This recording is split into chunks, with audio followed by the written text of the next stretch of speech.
दर्शन है सोनू भैया, सब पुण्य का है पाप का है, पर पुण्य जीव और पाप जीव दिखता नहीं है, पर उसको कोई देखना चाहे तो मैं खुद ही देख सकता हूँ। पर जो आनंद आता है सम्यक, वो पुण्य का भी नहीं होता, पुण्य का नहीं होता, पाप का भी नहीं होता, पुण्य जीव और पाप जीव का होता है।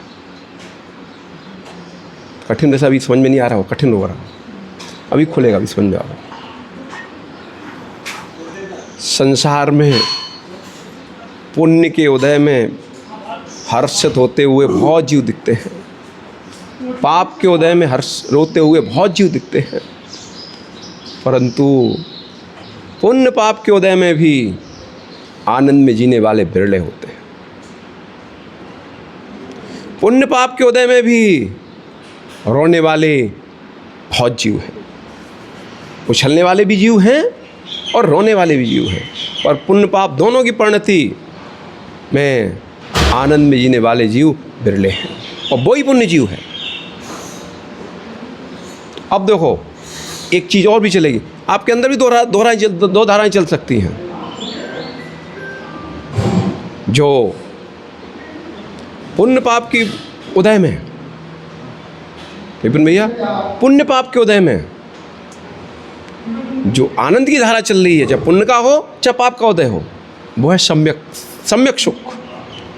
और चाहे पुण्य का उदय हो और पुण्य पाप, दूसरी दो धाराएं भी चलती हैं। जब तक केवल ज्ञान प्रकट नहीं हुआ है तब तक दूसरी धारा भी चलती है। अब कितनी मंद है, कितनी तीव्र, अलग विषय है। दूसरा क्या है, अनुकूलता आ गई तो प्रसन्नता आ गई, उछल रहे हैं, और प्रतिकूलता आ गई तो रो रहे हैं। जो अनादि का संसार में घूमने वाला प्राणी है, उसके साथ दो ही धारा, यही धारा चलती है। कौन सी? पुण्य के उदय में उछलता है, पाप के उदय में रोता है। जिसने सत्य का बोध कर लिया है, सुनील भाई, सत्य का बोध कर लिया है, वो किंचित पाप के उदय में भी उछल सकता है, पुण्य के उदय में भी रो सकता है, फिर भी अंतस में समाहित है ये दोनों ही हमारे नहीं है। ये दोनों ही परिणति हमारे करने योग्य नहीं है, न उछलना योग्य हमारे, न रोना योग्य है। और ये परिणति जब आ जाती है तो यहाँ से आनंद का उद्घाटन होता है, ये सुख का उद्घाटन होता है। कुछ कहना हो तो कह देना भैया, कुछ कहना तो कह दो। अब सुनो, और चलते हैं, हमारे कुछ प्रश्न है नहीं, शायद अभी चलते अपन। भाई अग्नि तो बहुत होती है, जिस अग्नि से आप दूध गर्म करते हो, उसी अग्नि से क्या सोने को गर्म कर सकते हो? सोने को पानी बना सकते हो? पर सोना पानी रूप नहीं होता क्या? मतलब पानी जैसा नहीं होता क्या? होता है, पर उसके लिए अग्नि कौन सी चाहिए? कौन सी अग्नि चाहिए? बहुत हैवी अग्नि चाहिए, और पात्र भी हैवी चाहिए। अब देखो 4 प्रकार की अग्नि है। एक अग्नि जो ईंट के भट्टे की है, जलती रहती है, ईंट की भट्टे की अग्नि है। अब वो मतलब इतनी प्रबल अग्नि है कि ईंट को भी क्या है, पका देती नहीं है, ज़्यादा जहाँ लगती है वहाँ ईंट भी टेढ़ी हो जाती है। मतलब क्या करते हैं उसको, क्या खरंजा कहते हैं, क्या कहते हैं? खरंजा कहते हैं, क्या बोलते हैं उसको? खरंजा होगी, मतलब इतनी ज़्यादा पक गई, मतलब इसकी क्षमता बहुत थी। दूसरी अग्नि की अपन बात करें, कोयले की अग्नि, उससे कम हो गई, उससे कम कंडे की अग्नि, उससे कम कागज़ की अग्नि। 4 अग्नियाँ हैं। अब देखो सुनो, कागज़ की अग्नि में भी लौ उठे तो ऊंचाई पे जा सकती है, ठीक है? 4 अग्नियों की लौ ऊपर जा सकती है, बराबर दिख सकती है, पर क्या 4 अग्नियों की ताकत एक सी है? अब समझ में आएगा आपको। केवल कषायों को मंद करना मोक्ष मार्ग नहीं है, सुनील भाई समझो, क्योंकि अभी तक अंतर लोगों का समाहित हुआ है कि मोक्ष मार्ग कषाय मंद कर दो। अरे कषाय मंद करने का काम तो आपने अनेक बार किया है, अनंत बार किया है। कषाय मंद करने का काम तो अनंत बार किया है। ये कषाय की मंदता क्या है? ये अग्नि की ऊंचाई। कषाय की मंदता क्या है? अग्नि की ऊंचाई। अब अग्नि की ऊंचाई किसकी है? ये देखो, वो भट्टे की अग्नि की है, कोयले की अग्नि की है, कंडे की अग्नि की है, अथवा कागज की अग्नि है। चारों में ऊंचाई हो सकती है। देखो, अब ये चार विषय घटा दो, अनंतानुबंधी, अप्रत्यख्यानावरण, प्रत्यख्यान संजुलन।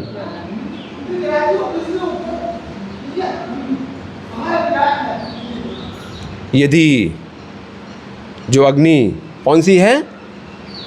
कौन सी है? तीव्र अग्नि, जिससे लोहा गर्म किया जाए, जिससे सोना गर्म किया जाए, तीव्र अग्नि। अपने भट्टी की अग्नि कह दी उसको, ठीक है, तीव्र अग्नि। वो हो गई अनंतानुबंधी अग्नि। ये अग्नि जल रही है तो आप इस अग्नि में तो सोना गर्म कर सकते हो, कुछ भी गर्म कर सकते हो। मतलब ये अग्नि जल रही है तो आप नरक भी जा सकते हो, त्रिंज गति में भी जा सकते हो, नियोगत भी जा सकते हो। अगर ये अग्नि आपने बुझा दी है, मात्र कषाय उपशमन नहीं करना, इस अग्नि को भी समूल नष्ट कर दो। यहां से चालू होगा पुण्यजीव की परिणति, यहां से प्रारंभ होगा मैत्री भाव का जन्म, यहां से होगा भेद विज्ञान का जन्म।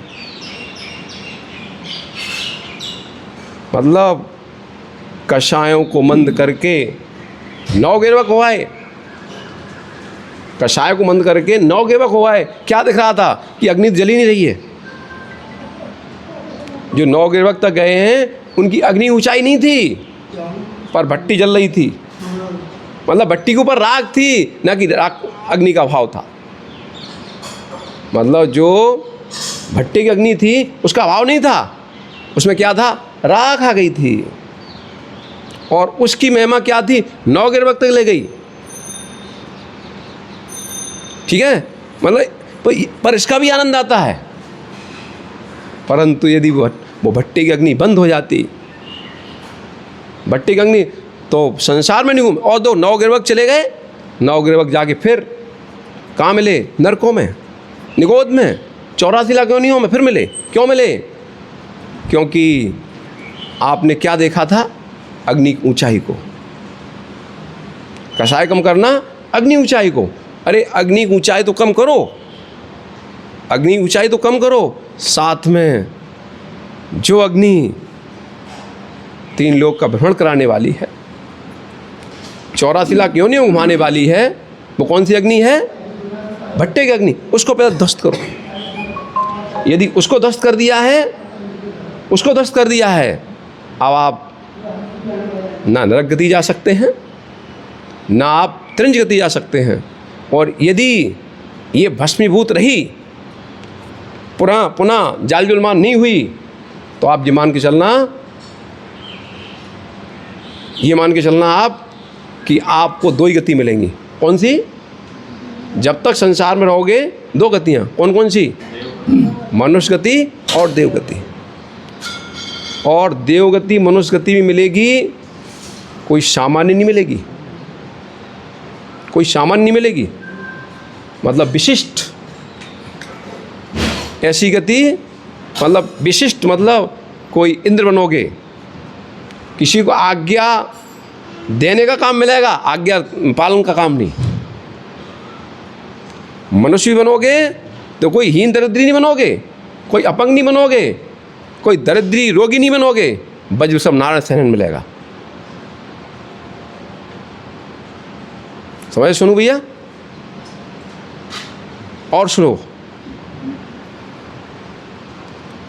जो हमारा नहीं है, ठीक है, उसको हम अपना चाह रहे हैं। जो हमारा नहीं है उसको हम चाह रहे हैं अनादिकाल से। पर में आत्मबुद्धि है, पर में आत्मबुद्धि जो है, यही कषाय संसार में घुमा रही है। बोलो भैया, कुछ बोलना क्या? इसका चिंतन करें। नामों को पाप और पुण्य की बुद्धि में कैसे समान रखें, उसके लिए कैसे शुरुआत करें कि संभाव रहे पाप के देखो, पुण्य के उदय में? पुण्य पाप के उदय में भी संभाव, सम्यक संभाव कब आएगा? सम्यक संभाव कब आएगा? जब मैत्री भाव का जन्म होगा। जब तक मैत्री भाव का जन्म नहीं है,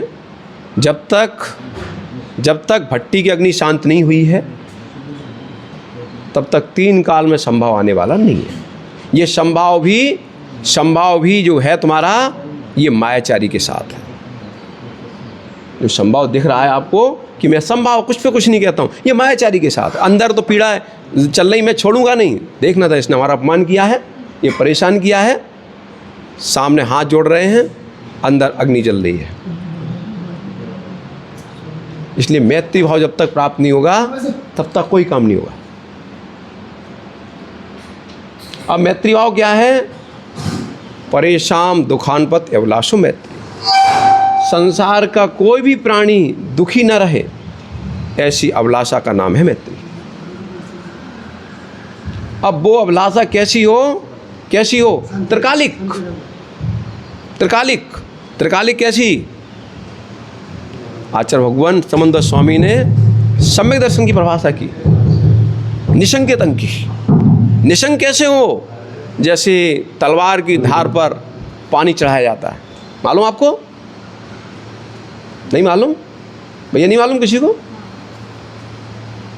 मतलब जितने शस्त्र होते हैं लोहे के, संपूर्ण शस्त्रों में पानी की धार चढ़ाई जाती है। पानी चढ़ाया जाता, पानी।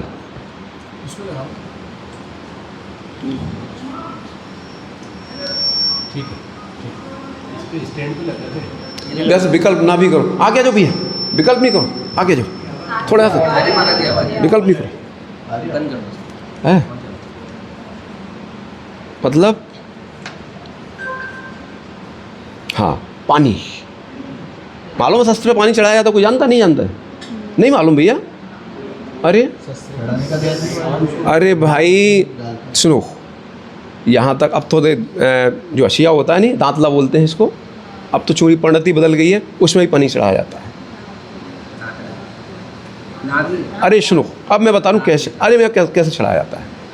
पहले उसको पीटा, ठीक है, उसको पैना कर लिया ठोक के, फिर उसको क्या किया, पानी लिया कपड़े से और चढ़ा दिया उसके ऊपर, कहाँ? किनारी पे। अब ये पानी कब हटेगा? जो पानी चढ़ाया है ये कब हटेगा? कभी हटेगा क्या? कहाँ हटेगा भैया? कभी नहीं हटने वाला, कभी नहीं हटने। जैसे देखो, इदमेव दृश्यमेव तत्वम चान नान था इत्य कंपा शाम्भव सन्मार्गे संचार रुचि। आचार्य भगवान समंदर स्वामी रतन सापकर सूर में क्या निशंग अंग की व्याख्या कर रहे हैं। इदमेव दृश्यमेव तत्वम नान्यन चान था इत्य कंपा शाम्भवत सन्मार्गे संचार रुचि। मतलब इदमेव यही है, इसी प्रकार है। जो जिनेंद्र ने कहा है तत्व का स्वरूप क्या है, वही है, इसी प्रकार है, अन्य नहीं, अन्यथा नहीं है। ऐसा दृढ़ सिद्धांत हो। कैसा? जैसे शाम्भवत, तलवार पर चढ़ाए हुए पानी के समान।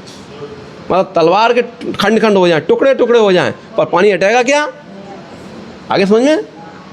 ऐसा मैत्री भाव, अभी मैत्री भाव बात कर रहे थे नहीं, अभी शिव मैत्री भाव मतलब प्रत्येक जीव का कल्याण हो, कोई मतलब दुखी ना रहे, ऐसी भावना अंतस में कैसी हो? जैसी तलवार पर धार चढ़ाई जाती, किसकी? पानी की। तलवार की धार पर पानी चढ़ाया जाता, ऐसी भावना हो।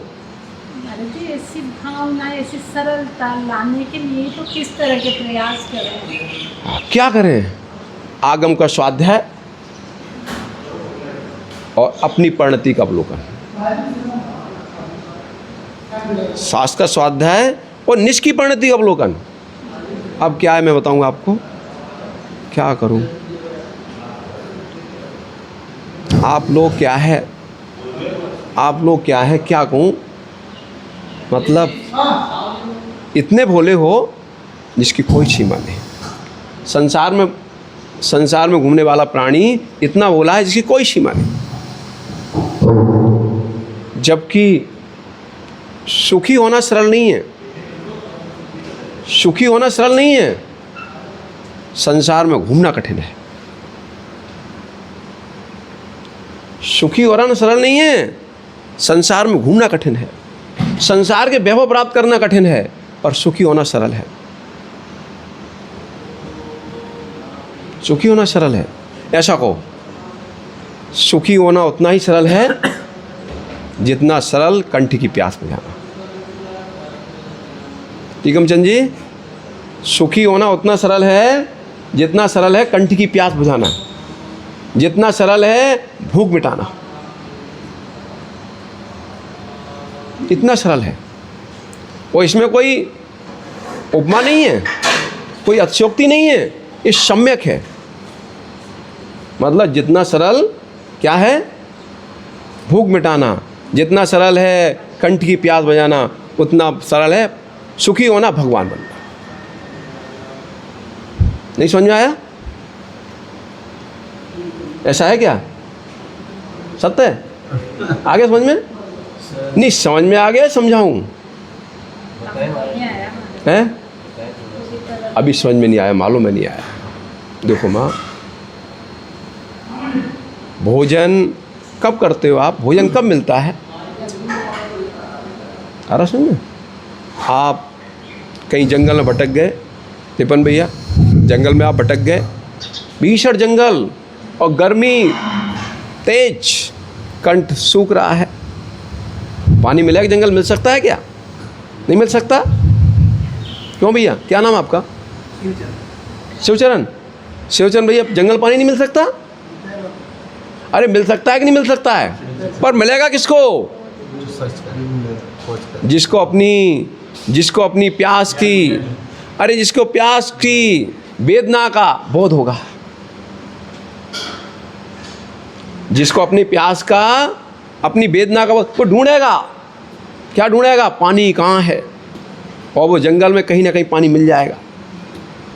ऐसी आपको अपनी वेदना का, आपको अपनी कष्ट का बोध नहीं है।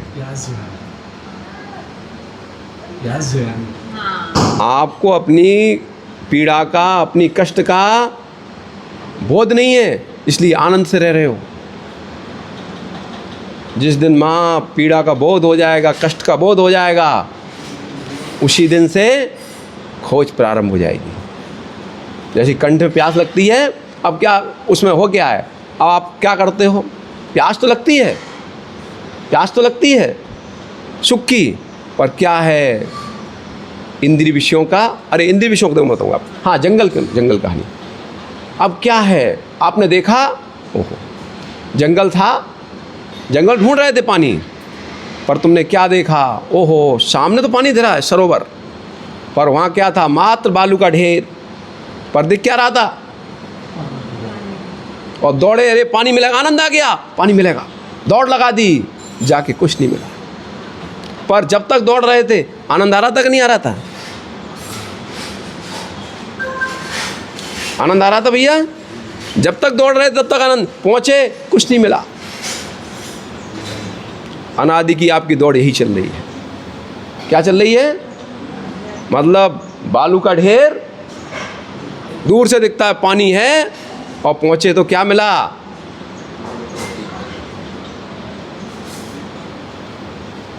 क्या नाम बताया था? नाम शिवचरण जी भैया। देखो भाई, आप थे कभी किशोर, अध्ययन करते थे, युवा थे, अब क्या लग रहा था? क्या करते भैया आप? कोई बात नहीं, यहीं रह रहे हो, कोई बात नहीं। यहाँ रह रहे तब सोच रहे थे हमारी कोई अजीब व्यवस्था हो जाएगी, शादी हो गई नहीं। अब भैया और क्या